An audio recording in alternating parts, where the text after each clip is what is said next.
Bonjour à toutes, bonjour à tous, bienvenue à cette nouvelle séance du cycle Droit et Vérité, Droit et Post-Vérité organisé par le SIEJ. Aujourd'hui, nous avons bien de la chance puisque nous avons 3 invités sous la houlette de Alain Stroel, notre collègue qui est également professeur à l'UC Louvain. Nous recevons Daphné Chevalier, qui est doctorante, Chapelier, pardon, qui est doctorante ici, ça insiste, et Jean Demeyer, qui est doctorant à l'UC Louvain. Il et elle travaillent dans le cadre du PDR Remedis, dirigé par Alain, sur la désinformation. Et l'intervention est intitulée ChatGPT et l'intelligence artificielle générative. Chercher la bonne réponse à l'ère de la post-vérité. Alors au cours des dernières séances, on a eu l'occasion d'évoquer les questions posées par ChatGPT. Donc ça sera l'occasion d'en savoir plus et c'est d'autant plus actuel pour la petite anecdote, même si ce n'est pas l'objet de notre séance, que pour votre bonne information, j'ai été saisie hier en tant que présidente de jury d'un premier cas de travail visiblement rédigé non pas par l'étudiante mais par ChatGPT, avec des références qui semblaient tout à fait crédibles, mais dont aucune n'existe. Voilà, donc c'est actuel à tous les égards, et ça rentre surtout parfaitement bien dans l'interrogation qui nous occupe depuis maintenant bientôt 1 an et demi. Merci beaucoup à tous les 3. Je vous cède la parole sans plus de complications, de cérémonies. Pour rappel, si c'est possible, il est toujours chouette pour nous d'avoir un petit temps pour vous poser des questions. Ensuite, j'espère que ça sera possible, mais on se réjouit de vous écouter et la parole est à vous. Merci beaucoup Diane pour l'invitation. Ça faisait assez longtemps que j'étais plus intervenu dans le cadre de ce célèbre séminaire interdisciplinaire de Saint-Louis. Je crois que j'avais commencé sur Bentham, mais c'était dans les années 80, ça vous dit, long sur la carrière. Oui, voilà. Alors, bien entendu, le format est un format de débat, donc n'hésitez pas à intervenir. Nous avons une présentation commune et j'assumerai l'essentiel parce que voilà, j'avais été invité par Diane, mais n'hésitez pas à nous poser des questions, et puis on va vous demander éventuellement aussi d'en poser à ChatGPT, bien entendu, puisqu'on a une connexion, et on a pris même un abonnement à ChatGPT 4, ou GPT 4, pour s'assurer d'avoir la connexion aujourd'hui. Alors, c'est dans le cadre du séminaire, donc c'est une réflexion sur le droit, c'est ça qui va nous retenir, et axé sur la question de la désinformation, puisque nous avons un projet de recherche, un PDR, qui a démarré il y a 1 an, commun avec Jean et Daphné. Mais donc c'est plutôt réflexif par rapport à la question de la vérité qui a été choisie comme thème de ce séminaire. Mais on pourrait parler évidemment du plagiat. On pourrait parler des problèmes de droit d'auteur, de l'intégration de ChatGPT dans nos enseignements. Il y a plein d'autres dimensions, de la régulation, bien entendu, mais tout ça, on a laissé, a priori, à l'écart de la discussion d'aujourd'hui, pour s'interroger sur cet objet. Et peut-être, en tant que juriste, y répondre, c'est chercher la bonne réponse, et ça peut évoquer des souvenirs incertains. La bonne réponse chère à Ronald Burkin, qui était venu aussi il y a quelque temps ici à Saint-Louis. Et ça, c'est peut-être la perspective de théorie du droit à greffer sur cet exposé. Mais donc, ChatGPT, depuis qu'il a démarré, c'était fin du mois de novembre de l'année dernière, a suscité des réactions incroyables à travers le monde. On a parfois été rechercher ce qu'on peut peut-être appeler des momies de la pensée. Henry Kissinger, je crois qu'il a un bel âge, mais aux États-Unis, c'est pas étonnant. Bon, il y en a d'autres là qui ont, par exemple, fait un papier dans le Wall Street Journal assez positif sur cette révolution intellectuelle. D'autres grands intellectuels, vous l'avez vu, Noam Chomsky par exemple, ont pris des positions tout à fait opposées. Donc il y a tout un débat là-bas, aux États-Unis où ça a démarré, et ailleurs bien entendu. Alors on essaiera d'évaluer l'impact de ce nouvel outil. Moi je préfère parler d'outil d'ailleurs que d'intelligence artificielle. Le terme prête à beaucoup de dérapage de pensée. Pour commencer, évidemment, commençons avec ChatGPT. On lui a posé des questions par rapport à la vérité. Je ne sais pas si c'est visible. peut-être pas pour ceux qui sont tout au bout, il semble assez modeste par rapport à la question de la vérité. Hein, et il annonce qu'il n'a pas la capacité même de la chercher, certainement pas de la trouver. Mais il peut fournir des informations basées sur des données d'apprentissage. C'est intéressant aussi, il fait référence à des données d'apprentissage, pas nécessairement à des faits. Et tout en étant prudent, nous demandant de bien vérifier. Il se comporte très bien, ChatGPT, c'est un individu bien éduqué. On verra comment. C'est un enfant qui a été suivi par différents parents et il se comporte plus ou moins bien. On verra qu'il y a quand même des hallucinations incroyables tout à l'heure. Bon, donc ce genre de réponse, comment distinguer le vrai du faux dans les réponses de ChatGPT, c'est de bon sens, c'est correct, c'est tout à fait, je pense, convenable comme réponse. Et bien entendu, toutes ces réponses-là sont généralement au-delà des réponses qu'on peut obtenir des étudiants dans le cadre des exercices qu'on leur demande. Alors, je lui avais demandé c'est quoi la vérité en droit, et là il renvoie une notion de vérité comme vérité-correspondance. C'est une vision peut-être assez classique, et je pense que dans un des textes qui a servi de base à ce séminaire, Antoine Bayeux distinguait justement cette vérité-correspondance de la vérité construction ou production. Et ce qu'il dit est là intéressant sur la façon dont le système juridique utilise différents moyens pour rechercher la vérité, les témoignages, les preuves, les expertises, les dépositions. Et il se centre là sur la recherche des faits pertinents pour trouver la réponse et solutionner certaines affaires et aboutir à des décisions équitables. On s'était amusé, mais ça c'était plutôt Jean qui s'était amusé à vérifier comment il peut parler pour certains philosophes, puisqu'on peut faire parler au nom de philosophes, voilà, par exemple Socrate, et je pense que oui, il est plus ou moins correct, je n'ai pas été vérifié, et mes connaissances de Socrate sont lointaines. Mais on retrouve en tout cas dans cette vision qu'il a lui-même de Socrate quant à la question de savoir si une intelligence artificielle est capable de produire la vérité. Il renvoie sans doute à cette vision de la vérité des anciens, la vérité correspondance. Tu lui as fait jouer d'autres rôles, la réponse de Michel Foucault, la réponse des modernes. Eh bien là, on ne retrouve pas cette vision, donc je crois qu'il a peut-être compris quand même le renversement entre les anciens et les nouveaux. Ici, c'est plutôt la vérité production-construction qui semble identifiée en répondant au nom de Michel Foucault. Alors, on pourrait faire d'autres essais. Et nous, on est prêts, puisqu'on a la connexion là, et on peut passer, on peut le faire peut-être en finale. Quand vous avez des questions pressantes ou que vous souhaitez tester, je ne sais pas, d'abord, qui est-ce qui a déjà testé, ou plutôt, disons-le négativement, qui n'a pas utilisé ou testé ChatGPT jusqu'à présent? Il y en a quelques-uns. D'accord, qui ne l'ont pas utilisé. Ok, oui. Mais alors, je pense que ça vaut la peine de faire une démonstration à un moment donné, parce que ce qui est impressionnant, c'est justement, j'en parlerai, c'est l'effet conversationnel. Le fait que ça se déroule devant les yeux et qu'on peut suivre le sens de la phrase et qui peut faire sens, justement, quand ça se déroule sous nos yeux. Bon, on fera ça alors tout à l'heure. Moi, j'ai prévu un plan selon ce mode-là. On a assez bien de slides, mais on pourra être rapide. Il y a beaucoup de slides qui sont des slides juste pour présenter le problème. Donc, je vais parler des faits en expliquant un peu ce que j'ai compris du fonctionnement de machine learning. Je ne suis pas un spécialiste. Parler du marché, de l'évolution qui est fulgurante, hein, parce qu'en 2 mois, ChatGPT a atteint 100 millions d'utilisateurs à travers le monde.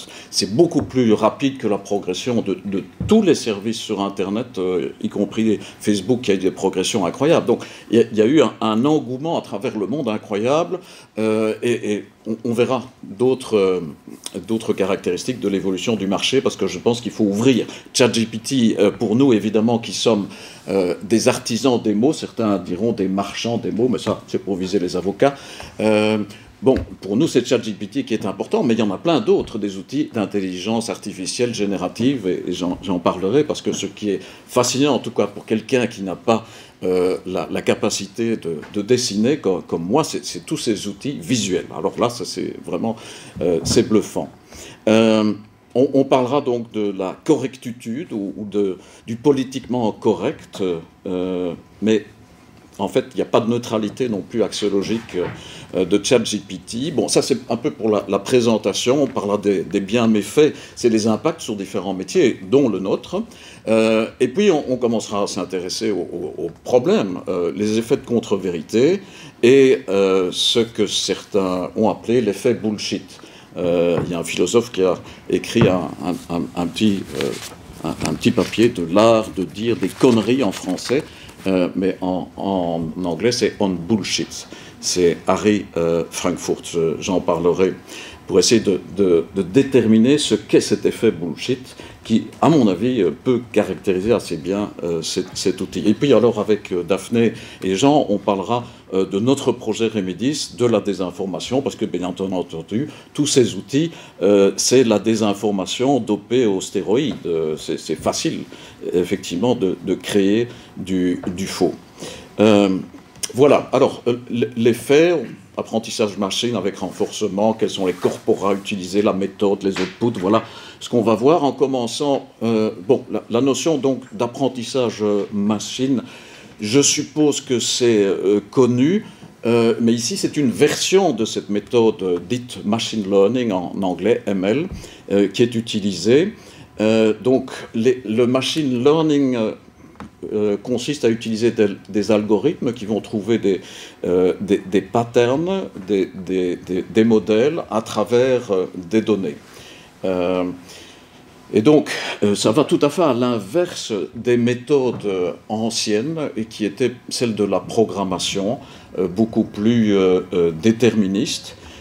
Non, le machine learning, c'est une machine qui fonctionne sur une méthode statistique essentiellement, et qui est basée sur l'ingurgitation de masses de données, avec quand même des correctifs. Par exemple, la méthode qui est utilisée pour ChatGPT est appelée le Reinforced Learning with Human Feedback, RLHF, qui génère un dialogue. Donc on ne laisse pas la machine s'entraîner par elle-même. Il y a des méthodes de machine learning qui sont non supervisées. Ici, c'est certainement supervisé et c'est avec un contrôle et un feedback humain régulier.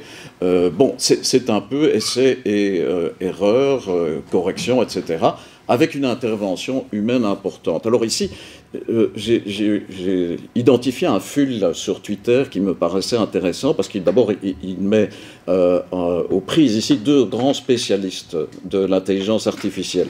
Il y a Geoffrey Hinton qui travaille au Canada dans un centre d'AI très connu et Gary Marcus qui est un ancien professeur à New York et qui a un blog très intéressant sur ces techniques d'intelligence artificielle.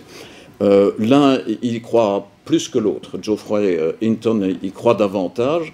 Et il présentait cette méthode comme jouer aux parents pour un enfant extraordinairement précoce. Ce qui faisait réagir Gary Marcus, il disait attention, pas d'anthropomorphisme. Évidemment, c'est la critique majeure. Quand on est confronté, on verra d'autres problèmes comme l'ensorcellement de certains par le dialogue avec la machine. Il y a une forme d'anthropomorphisme là tout à fait toxique.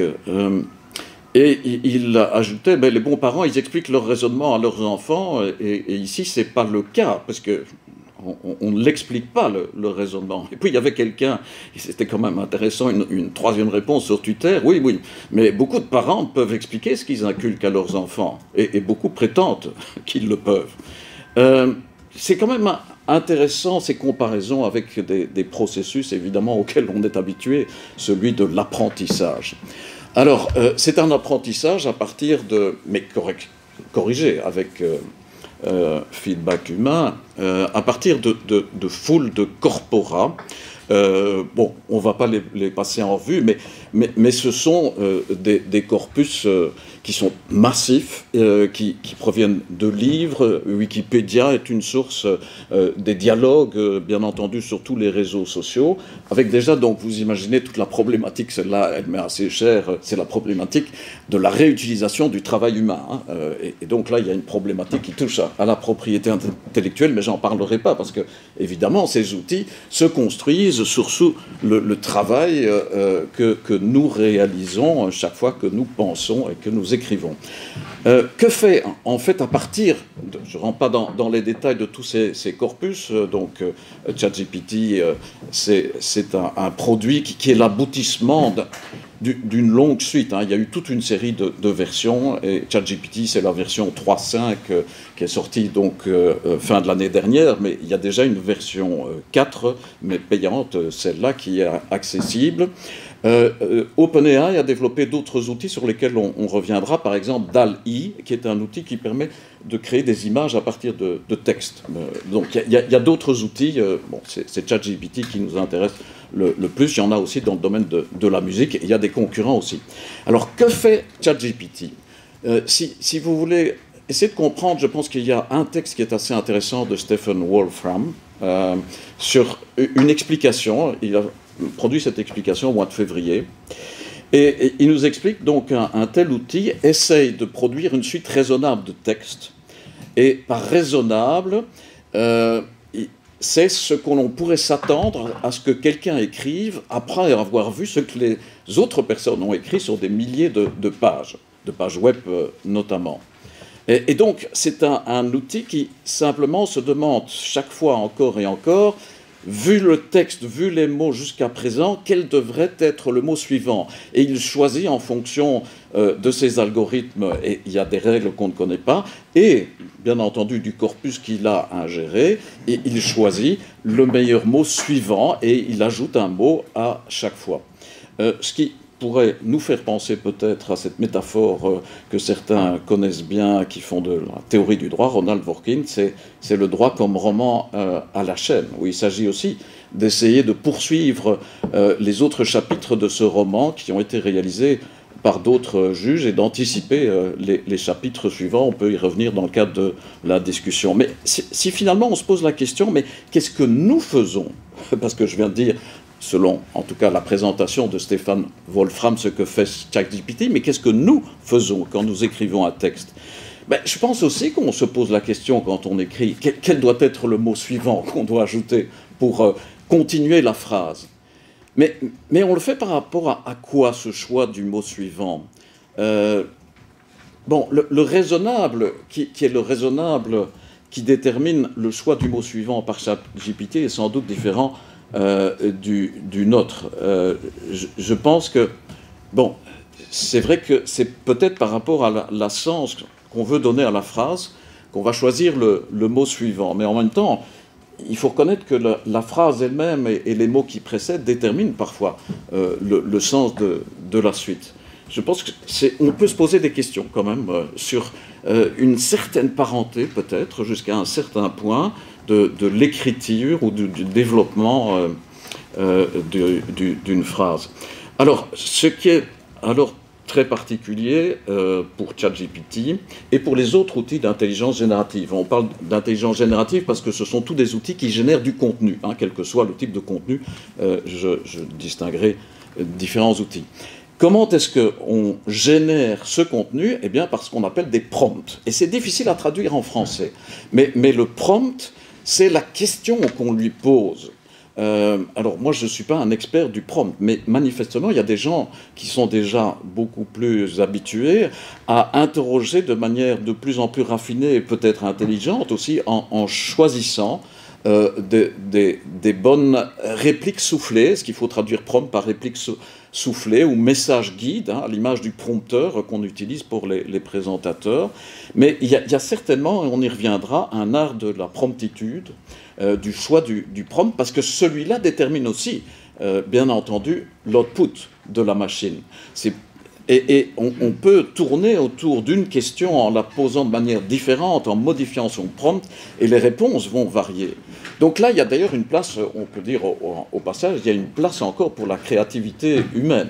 Même si l'output est craché de manière automatique par la machine, au moins dans le travail sur le prompt, il y a place pour de la créativité, et pour quelqu'un qui fait de la propriété intellectuelle, ben j'en vois d'ailleurs qui nous rejoignent là, ce choix de déterminer la phrase qui va déclencher la réponse, et tous les choix qu'on peut y faire, ça suffit pour qu'il y ait, en tout cas de l'originalité, au niveau du prompt.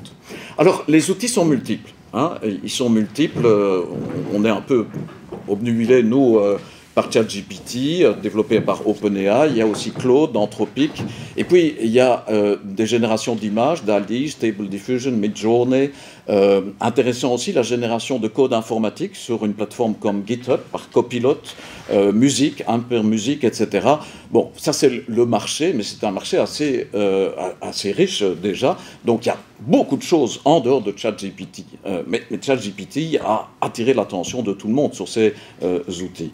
Ce que le schéma à droite publié par l'Économiste nous dit aussi, c'est qu'au départ, ces outils étaient réalisés essentiellement dans le cadre de projets de recherche, dans des centres de recherche, des universités. De plus en plus, ce sont des partenaires industriels, commerciaux qui sont derrière ces outils.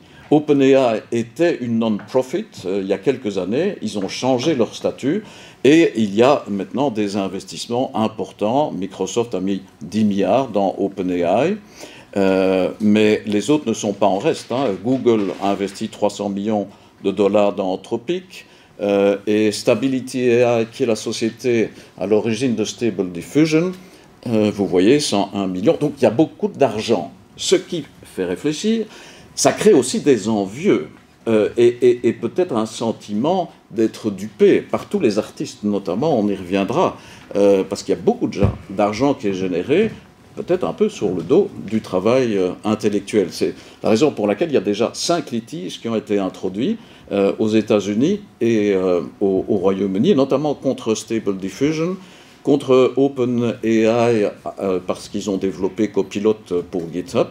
Donc il y a 5 litiges basés notamment sur des class actions. Bon, parce qu'effectivement, il faut représenter toute la communauté d'artistes.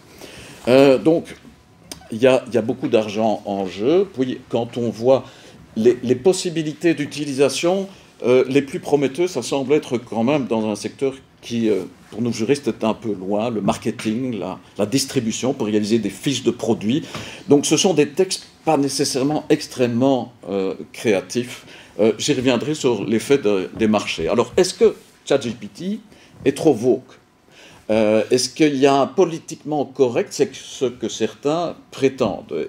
Certains qui plaident pour un ChatGPT plus à droite. Et on a fait des tests, vous voyez, sur ces deux axes, l'axe gauche-droite et l'axe autoritaire-libertarien. ChatGPT est à gauche et du côté libertarien, dans une tentative d'analyse des réponses qui tiennent compte donc de différents axes. Vous les avez ici, par exemple, l'axe socio-économique, plutôt égalité que pour la régulation des marchés, etc., etc., plutôt cosmopolite que nationaliste, etc. Ça vaut ce que ça vaut. Mais donc, il y en a il y a des chercheurs, ceci c'est des chercheurs quand même, il y a aussi des politiques qui s'emparent de la question et qui considèrent que c'est une vision même satanique ou toxique qui est contraire à un axe chrétien par exemple. Mais bon, alors, des biais culturels, oui, peut-être, sans doute.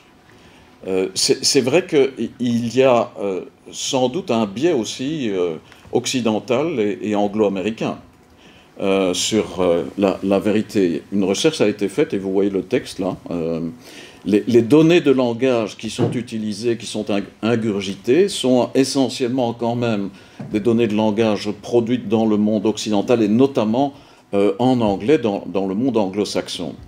Et donc c'est peut-être une perspective particulière qui est celle que l'on découvre en lisant les réponses de ChatGPT.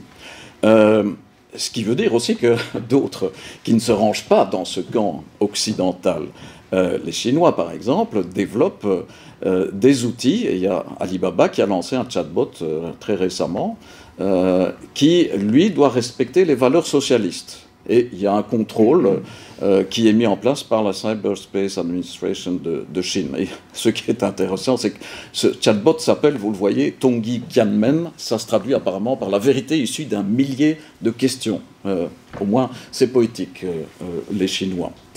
Donc oui, ça tourne autour de la question de la vérité, mais la vérité qui est peut-être biaisée. Alors, ça c'est le problème général de l'intelligence artificielle, au-delà de l'intelligence artificielle générative qui nous intéresse aujourd'hui, hein, je ne parle que de ça, c'est que l'intelligence artificielle, on le sait, repose sur des boîtes noires, et dans ces boîtes, il y a sans doute des biais axiologiques, parfois on les découvre, il y en a d'autres qu'on ne découvre pas.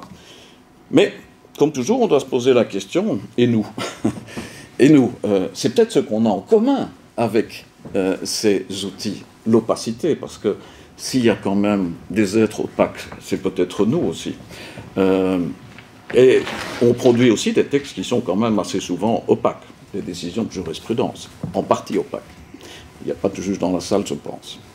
Bienfaits et méfaits, pour différents métiers, c'est le point suivant. Alors, bon, les bienfaits, ben, oui, ça peut être facile de produire du contenu, et certains, comme cette experte prétendait il y a 2 semaines, qu'en 2025, 90% des contenus en ligne pourraient être générés par des intelligences artificielles.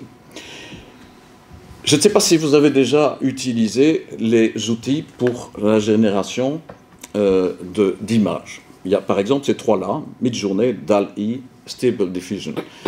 Je trouve ça assez bluffant. Vous générez des images avec des prompts, on en a parlé, textuels. Le prompt se trouve ici en bas, hein, donc un bouquet de fleurs incroyable, très détaillé, avec un fond assez sombre, etc. Tout ça, c'est précisé avec un rendu Octane, etc. Et voilà les 3 bouquets qui sont générés par ces 3 outils. Et on voit d'ailleurs qu'il y a des différences. Donc, il y a des experts qui vont choisir pour telle illustration plutôt tel outil, mais c'est quand même assez bluffant, et c'est au bout des doigts. Hein. Et on peut faire des variations. C'est une célèbre photo qui a été générée, cette fois-ci par DALL-E, dans ce cas-ci. C'est l'astronaute sur le cheval, dans un style photoréaliste ou dans un style à la Andy Warhol. Vous avez des tutoriels maintenant en ligne sur l'art de désigner, enfin l'art de définir les prompts. Hein, c'est le prompt engineering. Et on peut poser la question de savoir effectivement si les artistes ne vont pas se transformer, et permettez-moi du mot, en promptistes. Avec l'art du prompt, qui nécessite sans doute une certaine habileté. En tout cas, il y a beaucoup de variétés possibles, et il y a du tutoriel en ligne, notamment dans le domaine visuel. On peut aussi produire des photos dans les styles. Ce qui pose des questions, je ne vais pas les aborder, c'est la protection du style par le droit d'auteur. A priori, le style n'est pas protégé par le droit d'auteur, mais il y a style et on pourrait en parler très longtemps. En tout cas, ces outils-ci nous permettent de générer des photos dans le style de tel ou tel photographe. Je ne sais pas si vous avez vu l'histoire de cette photo qui s'appelle The Electrician. C'est une photo générée par l'intelligence artificielle. Donc vous voyez, ce n'est pas nécessairement les photos criardes, etc. On peut recréer des photos noires et blancs qui semblent des photos d'un autre temps. Et ceci, c'est un assez célèbre photographe allemand qui l'a produit. Et ce qui est intéressant, c'est que, ce n'est pas le premier, il y en a d'autres qui l'ont fait, mais il a gagné un prix. Et le prix Sony de la photographie cette année-ci.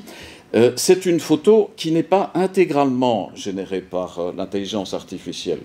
Bon, il a refusé ce prix pour déclencher le débat, et lui, il parle maintenant d'un art qu'il appelle la promptographie. Voilà, vous lirez, il y a eu plusieurs articles dans The Guardian. L'association des photographes, le photorat allemand, a réagi en disant non, ça n'existe pas, la promptographie, il ne faut pas mélanger ça avec la photographie. Donc il y a tout un débat au sein des communautés d'artistes qui est assez intéressant, mais je ne parle pas tellement de ça aujourd'hui. Alors, des concurrents, c'est clair qu'il y en a. Vous avez peut-être vu 200 livres créés par ChatGPT qui sont alors publiés en ligne sur les boutiques telles que la boutique de Kindle d'Amazon, puisqu'on peut faire de l'auto-édition depuis longtemps. Mais apparemment, ça c'était un article d'il y a 2 mois, donc on avait trouvé en février déjà 200 livres. Leur qualité apparemment n'était pas très très grande et je pense qu'ils n'ont pas eu beaucoup de succès. Bref, on assiste à ce qu'on a appelé la grande inversion. C'est quoi la grande inversion? On a toujours cru que l'intelligence artificielle allait en fait affecter avant tout les travaux manuels et certains métiers plutôt manuels. Mais c'est l'inverse qui se passe. C'est clair qu'en ce qui concerne la robotique, qui nécessite aussi du logiciel et de l'intelligence artificielle, mais qui nécessite aussi un bras matériel, là on est encore très très loin. Donc les maçons ou les plombiers ne seront pas remplacés d'ici demain, mais certains métiers, peut-être pas à haute valeur ajoutée, mais quand on est engagé pour du marketing et qu'on doit faire des fiches de produits, je crois qu'hier il y avait d'ailleurs sur Antenne, enfin non pas Antenne 2, France 2, l'émission de Lucie Doucet qui était en partie consacrée à l'intelligence artificielle. On voyait dans des boîtes de marketing, ils pouvaient générer des fiches de produits à la centaine par jour maintenant, alors que sinon il faut taper. Donc l'avantage c'est la productivité qui est rendue possible dans certains métiers. Bon, je pense qu'il faut un peu rester attentif, en tout cas, on ne va pas être remplacé, mais des personnes utilisant des outils pourraient peut-être bientôt nous remplacer. Il y a eu des études qui ont été faites, voilà, Financial Times, 9 avril de cette année, et parmi les métiers les plus exposés, on trouve les professeurs de droit, vous le voyez. Mais il y en a d'autres, hein. Les professeurs de sociologie, je ne sais pas s'il y en a dans la salle, sont aussi visés, et en histoire également. Bon, ça vaut ce que ça vaut, mais ce qui est intéressant, c'est que ici vous avez donc une évaluation en fonction des revenus, puisque en coordonnées, vous avez le salaire moyen et le risque en abscisse, vous avez le risque d'être exposé à des défis sur le plan de l'emploi. Donc plus on a de revenus, plus le risque est grand. Et ça, c'est, je pense, assez nouveau suite à ce développement de l'intelligence artificielle générative, qui génère des contenus intellectuels. Alors évidemment, bon, les cabinets d'avocats ne sont pas en reste. Ceux qui sont à la pointe vont évidemment tout de suite intégrer ça, parce que pour leurs clients, c'est utile de dire qu'on utilise. Alors il y a un outil qui s'appelle Harvey, sans doute inspiré de la série Suit que vous connaissez, qui est l'outil qui est apparemment utilisé, je ne l'ai pas essayé, dans le cabinet, mais ça a l'air d'être utilisé pour des travaux de juristes qui sont quand même les travaux les moins créatifs, c'est-à-dire dans le domaine du M&A, comme on dit, où il faut passer en revue des masses importantes de documents quand on fait un due diligence, et je pense pour des dépositions aussi, et aux États-Unis c'est important, les dépositions, donc il génère, en passant en revue des textes qu'on lui fait ingurgiter, il pose des questions pour des dépositions, etc. Donc oui, ça va affecter certains, mais pas nécessairement tous les juristes. Il y avait un autre article dans le New York Times il y a quelques jours qui évoquait ça. Mais ça va entraîner un déplacement du travail des avocats ici. Je parle surtout des avocats.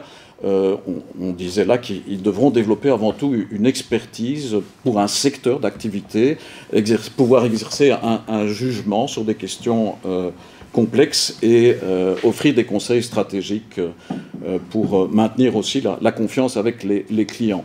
Alors, l'outil ChatGPT, a été utilisé apparemment déjà dans une décision. Donc il y a quand même dans certains pays, ça c'est en Colombie, et puis il y avait un autre cas au Pakistan, il y a 2-3 jours, où certains juges ont fait référence à ChatGPT et ont repris dans leur raisonnement l'output généré par ChatGPT, mais dans la décision colombienne, pour peu que j'ai compris indirectement, je ne l'ai pas lu, ça a été intégré dans un raisonnement. Donc il y a eu quand même un retour critique du juge, mais je pense que ça va sans doute se passer ailleurs, c'est clair. Alors si c'est intégré dans le développement d'un raisonnement d'un juge, ou d'un étudiant, hein, parce que justement, là, on devrait en parler. Qu'est-ce qu'on va proposer à nos étudiants? Moi, personnellement, on peut en reparler pour le séminaire d'accompagnement du mémoire que je donne à Louvain.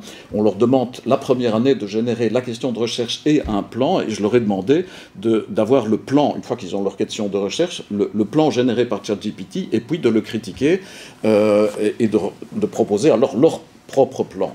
La génération de plans sur des questions est quand même assez intéressante, c'est bien fait, c'est toujours un peu le même modèle, mais, et c'est toujours bien pensant, mais ça c'est autre chose. Alors, on parle de l'appropriation du travail intellectuel, il ne faut pas oublier l'autre versant aussi, parce qu'il y a l'appropriation du travail créatif, mais aussi des travailleurs de l'ombre, bien entendu, puisque comme pour tous ces outils numériques de l'Internet, il y a bien entendu des contenus toxiques qui ont été ingurgités par la machine, et comme les réseaux sociaux, ChatGPT utilise aussi des travailleurs de l'ombre pour nettoyer les contenus.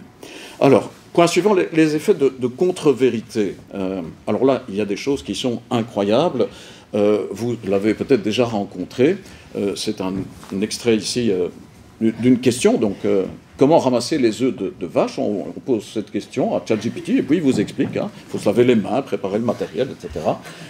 C'est amusant, c'est amusant. Mais bon, effectivement, on n'est pas tout à fait dans la réalité. Ou des questions plus logiques. Comment s'appelle la fille de la mère de Laura? Enfin, bon, voilà. Il se gourre. Il fait des erreurs assez magistrales. D'autres collègues, je reprends ça aussi d'une présentation que Yves Deville, qui est le prorecteur à l'université numérique, a faite, et on a tourné dans différentes facultés pour voir comment on pouvait utiliser l'outil. Ici, c'est plutôt du côté de la philologie. On lui demande des textes, des poèmes. Je suis le ténébreux, le vuf, l'inconsolé, tout beau. Mais il se gourre en partie où le texte est incomplet. Il oublie des mots dans Victor Hugo. Donc, faisons attention, faisons attention. Il génère quelque chose, mais il faut certainement aller vérifier, parce qu'il ne cite en plus pas ses sources. Alors là, donc, gros risque, effectivement, de ce côté-là. Autre risque qu'on a vécu à travers ce cas en Belgique, c'est la fascination de l'effet conversationnel. Je vous propose, je vous invite à lire, je crois que vous le retrouverez, il est encore librement accessible sur The New York Times, la conversation qu'un journaliste, Kevin Rose, a eue. C'est assez fascinant comment il est parvenu à générer une conversation avec l'outil qui veut devenir humain à un moment donné, et puis qui dit qu'il l'aime, etc. Enfin, on peut comprendre que certains esprits vulnérables soient emportés et ensorcelés par la conversation qui est créée dans ces interactions.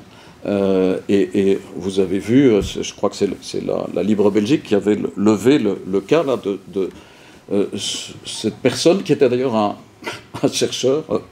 Faisons attention au risque.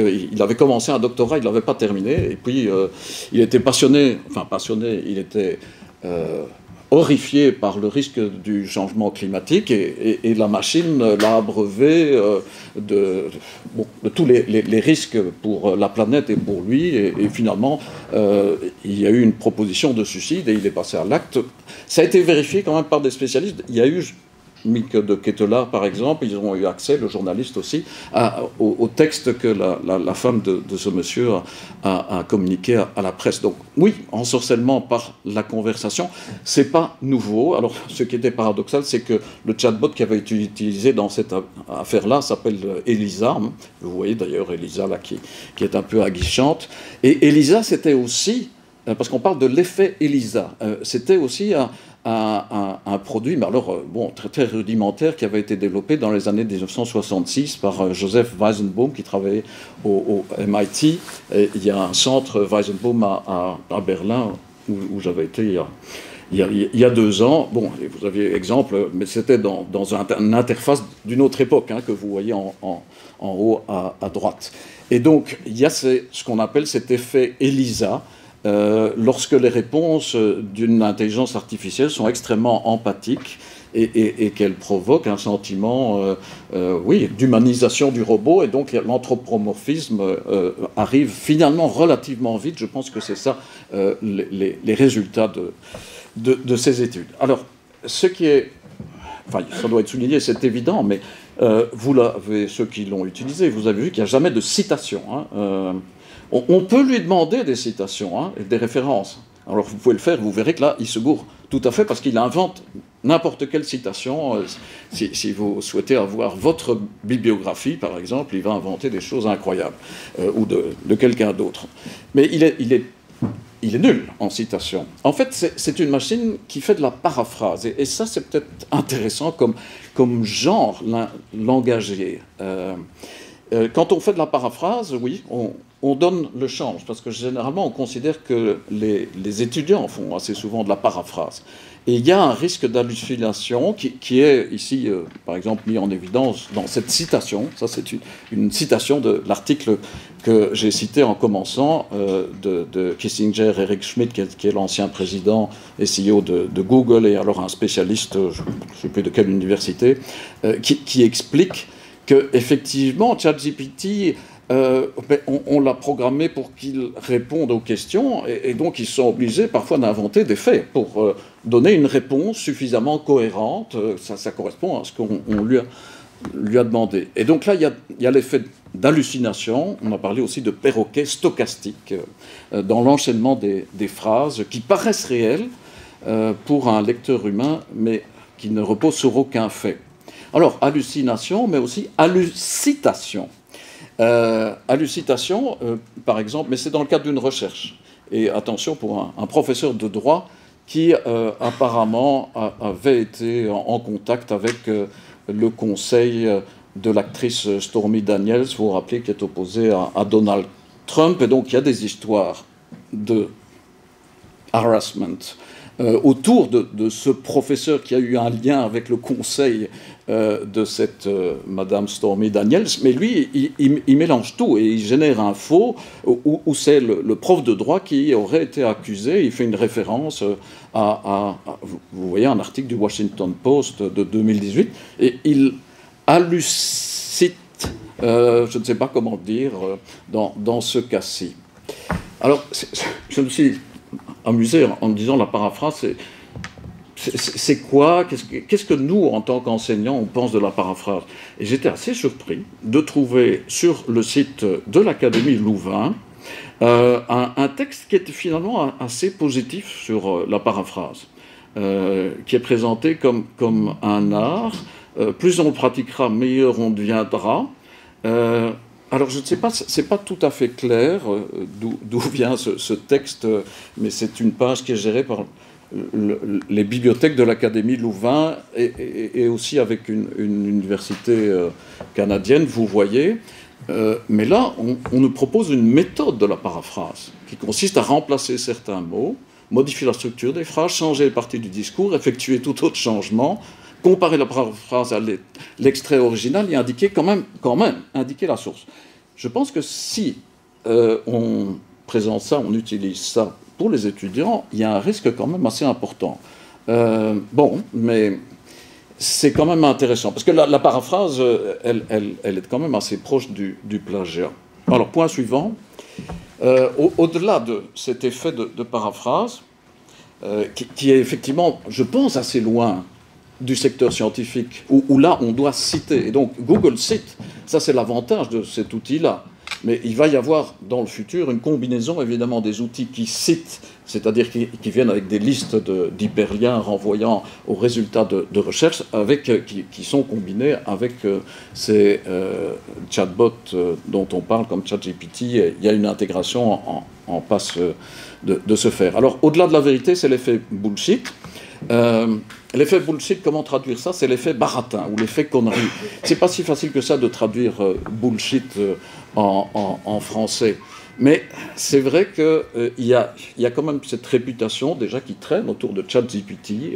Il parle beaucoup, sans dire grand-chose. Il a réponse à tout. C'est des conneries fluides. Et il y a aussi du bon. Mais c'est quand même assez intéressant parce qu'on se situe, je pense, dans un discours, c'est peut-être lié à la paraphrase aussi, qui se soucie peu de la vérité et qui parfois peut-être l'obscurcit. Enfin, c'est pas clair. C'est pas clair, mais donc là, il y aura une réflexion qu'on pourrait faire plus philosophique sur ce sujet-là. Je vais passer la parole, parce que j'ai déjà été assez long, à mes deux collègues ici qui parleront plutôt de la question donc, de la post-vérité ou de la désinformation sur les réseaux, et notamment avec ces nouveaux outils. Ouais, je vais commencer.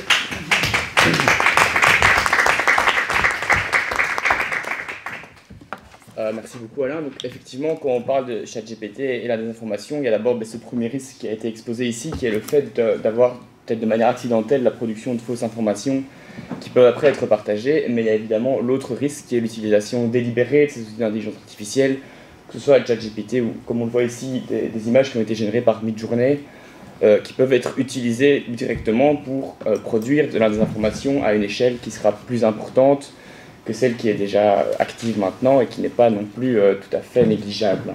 Je pense qu'on est tous conscients du problème. Donc on va même plus loin que la simple génération d'images. Ici, on a déjà des deepfakes qui ont été réalisés qui sont donc complètement faux. Donc ici, le New York Times prend l'exemple d'une vidéo qui a été faite. Je pense que ça présente. Le but, c'est un faux JT qui présente la Chine de manière très positive. Il y en a d'autres qui ont été faites sur le sujet de la guerre en Russie.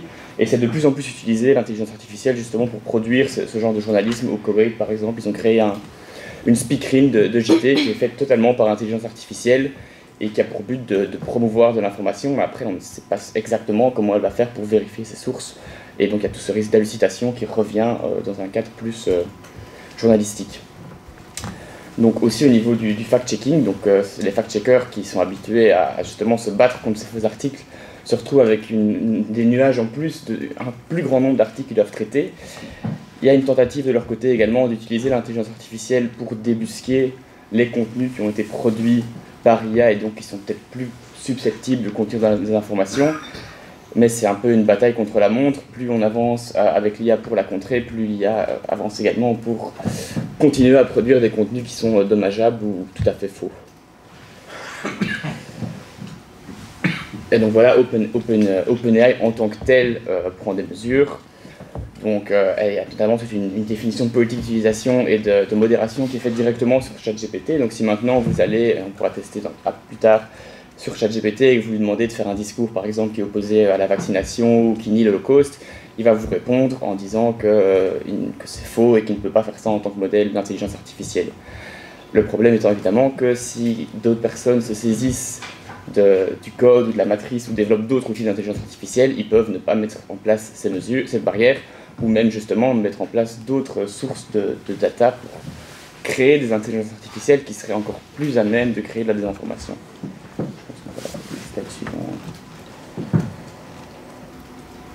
Tout bon ? Oui.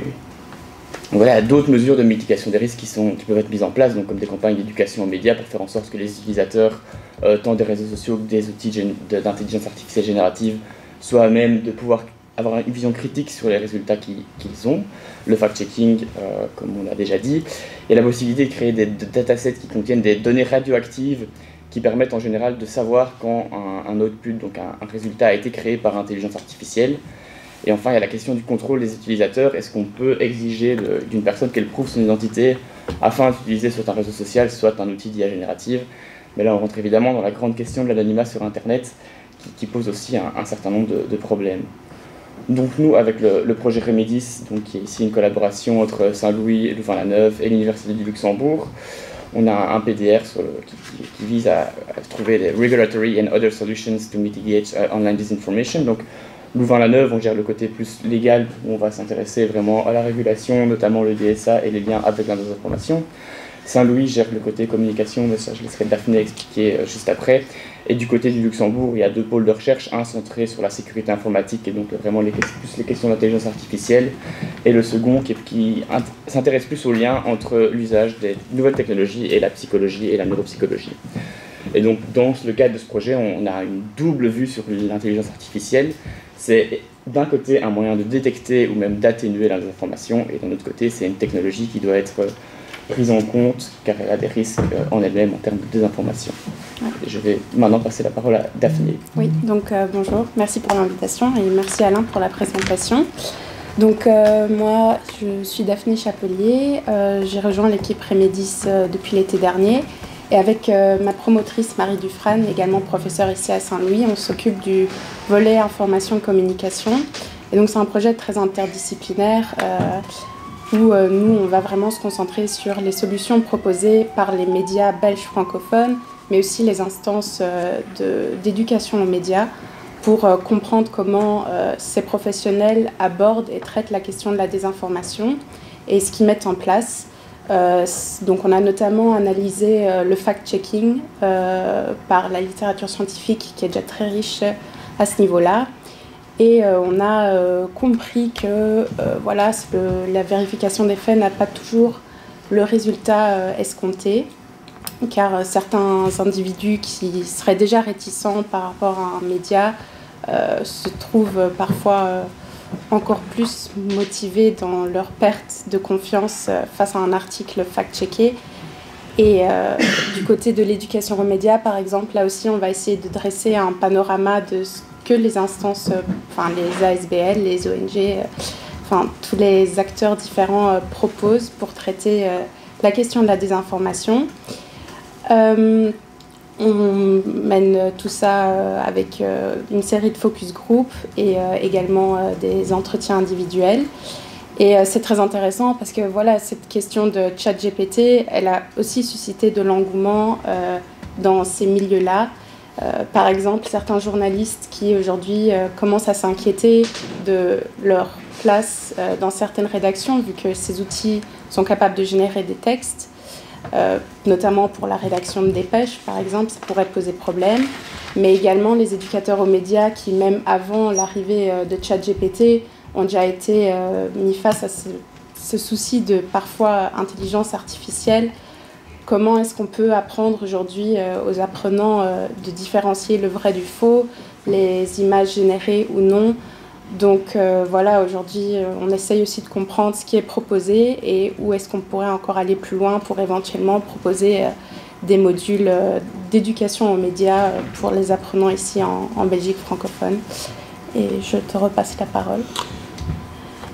Alors, on conclut parce qu'on a été long. Il n'y a pas de conclusion, parce que la conclusion, c'est peut-être évoquer des risques et puis de démarrer justement un exercice d'intelligence collective autour de la table avec vos réactions auxquelles on voudra essayer de répondre. Bon, par exemple en théorie du droit, mais j'avoue que je n'ai pas encore été très très loin, mais d'autres ici pourront m'aider. La technique de la recherche de la bonne réponse selon certaines méthodes un peu formalisées par des théoriciens du droit peut être intéressant, compte tenu du risque de l'invraisemblance et le risque de la vraisemblance. Et puis il y a aussi un autre risque, c'est le risque qu'on passe de l'apprentissage machine, j'ai démarré avec ça, à l'apprenti sorcier. C'était Norbert Wiener déjà dans les années 60, le père de la cybernétique, qui évoquait ce risque de l'apprenti sorcier, parce que effectivement ces outils sont paramétrés pour réaliser certaines fonctions et ils ils optimisent des fonctions. Je pense qu'il y a un fonctionnement là qui est très différent du fonctionnement d'un juriste qui, en tout cas, ne devrait pas avoir une seule fonction à optimiser. Lorsqu'il recherche la bonne réponse, lorsqu'il recherche l'équilibre, qui est quand même une des caractéristiques de notre travail, qui implique des combinaisons multiples de plein de fonctions. Et toutes ces machines, je pense, comme dans la célèbre histoire de Goethe qui a été reprise, et on connaît mieux son adaptation en dessin animé par Walt Disney, c'est le risque effectivement d'une fonction maximisée jusqu'au bout qui mène à des catastrophes potentielles. Et donc là, il y a un côté systématique de ce genre d'outils qui peut présenter des risques. Voilà, on s'arrête là. Merci pour votre attention. Donc on est là pour essayer de dialoguer aussi avec ChatGPT. Donc on va se connecter maintenant avec ChatGPT. Donc on peut lui poser aussi des questions. Hein. Nous, on fera peut-être cet exercice. Voilà, merci à vous.